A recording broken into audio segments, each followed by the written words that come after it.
এই শবে বরাত নিয়ে একদল করে বাড়াবাড়ি, আর একদল করে ছাড়াছাড়ি। একদল বাড়াবাড়ি করে কিভাবে? তারা হালুয়া রুটি বানায়, মসজিদকে সুন্দর করে সাজায়, এরপরে পুরা এলাকা সুন্দর করে বাতি দিয়ে সাজায়, এরপরে হালুয়া রুটি না বানালে তাদের শবে বরাত পালন হয় না। এরা হলো বেশি বাড়াবাড়ি করে। আর একদল আছে ছাড়াছাড়ি করে, তারা বলে শবে বরাত বলতে কিছুই নাই, কোরআন হাদিসে শবে বরাত বলতে কিছু নাই। যারা বলে কোরআন হাদিসে শবে বরাত বলতে কিছু নাই, নামাজও তো কোরআন হাদিসে নাই, রোজাও তো কোরআন হাদিসে নাই, দুরূদ শরীফও তো কোরআন হাদিসে নাই। এগুলো কি আছে? নামাজ শব্দ কোরআনে আছে? আছে। সলাত কি আছে? রোজা শব্দ কোরআনে আছে? আছে। সওম, সিয়াম, ইয়া আইয়ুহাল্লাযীনা আমানু কুতিবা আলাইকুমুস সিয়াম, তোমাদের উপরে রোজাকে ফরজ করা হয়েছে। সুতরাং রোজা শব্দ এটা ফার্সি শব্দ, নামাজ এটা ফার্সি শব্দ, শবে বরাত এই শব্দটাও হচ্ছে ফার্সি শব্দ। এটার আরবি শব্দ হচ্ছে লাইলাতুন নিসফি মিন শাবান। নবীজি সাল্লাল্লাহু আলাইহি ওয়াসাল্লাম জানিয়ে দিয়েছেন এই মাসে এই রাতে আল্লাহ পাক রব্বুল আলামিন একেবারে প্রথম আসমানে এসে বান্দাদের দিকে দৃষ্টিপাত করেন। বলেন আল্লাহু আকবার। ইন্নাল্লাহা লা ইয়াত্তালিউ ফি লাইলাতিন নিসফি মিন শাবান, এই শাবান মাসের মধ্য রজনীতে আল্লাহ পাক রব্বুল আলামিন নিচে অবতরণ করে সকল মানুষের দিকে দৃষ্টিপাত করেন। এমনি তো আমরা বুখারী শরীফের ভিতরে একটা হাদিস এসেছে যে আল্লাহ তাআলা শেষ রাতে প্রথম আসমানে আসেন এবং বান্দাদেরকে ডাকতে থাকেন।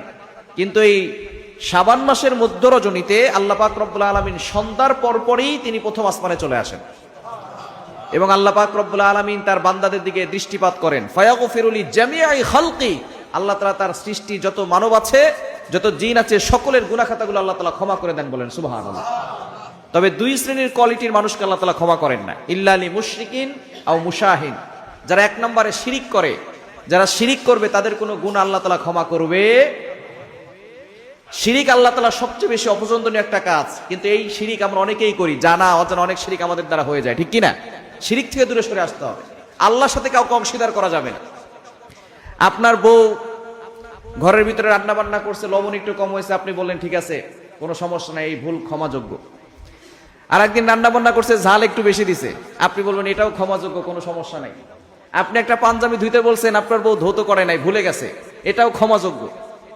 সব ভুল ক্ষমাযোগ্য হলেও যদি একদিন ঘরে যাওয়ার পরে দেখেন আপনার বউ আরেক লোকের সাথে ঘুমায় রয়েছে, আপনি জিজ্ঞেস করলেন এটা কেন, বলে ভুলে ভুলে ঘুমায় রয়েছে আরেকজনের সাথে, এটাকে ক্ষমা করবেন? ক্ষমা করবেন? তো আল্লাহ পাক রব্বুল আলামিন আপনার সব গুনাহ ক্ষমা করবেন, কিন্তু আল্লাহর সাথে কাউকে অংশীদার করবেন, এটা আল্লাহ তাআলা কখনো ক্ষমা করবে না, ঠিক কি না? আল্লাহ পাক রব্বুল আলামিন গুনাহ সব ক্ষমা করবেন, কিন্তু আল্লাহর সাথে যদি কাউকে অংশীদার করেন, এটা আল্লাহ তাআলা সহ্য করবেন।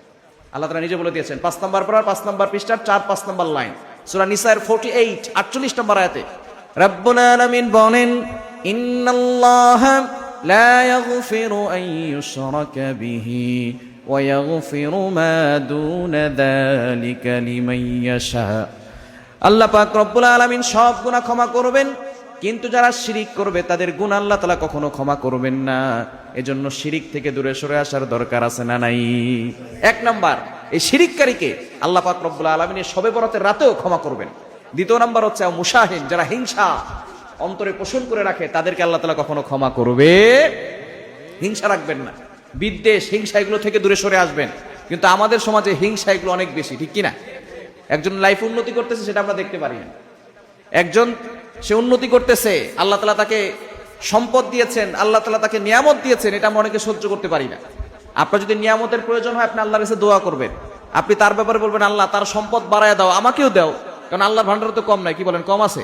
কিন্তু আমরা এই দোয়া করি না, আমরা বলি আল্লাহ তার সম্পদ তুমি কমায় দাও, তার বিল্ডিংটা ধসায় দাও, তার সম্পদ নষ্ট করে দাও, তাকে অসুস্থ করে দাও। এরকম লোক সমাজে আছে না নাই? হিংসা বিদ্বেষ এগুলো মানুষকে শেষ করে দেয়। হিংসা করবেন না, বিদ্বেষ রাখবেন না।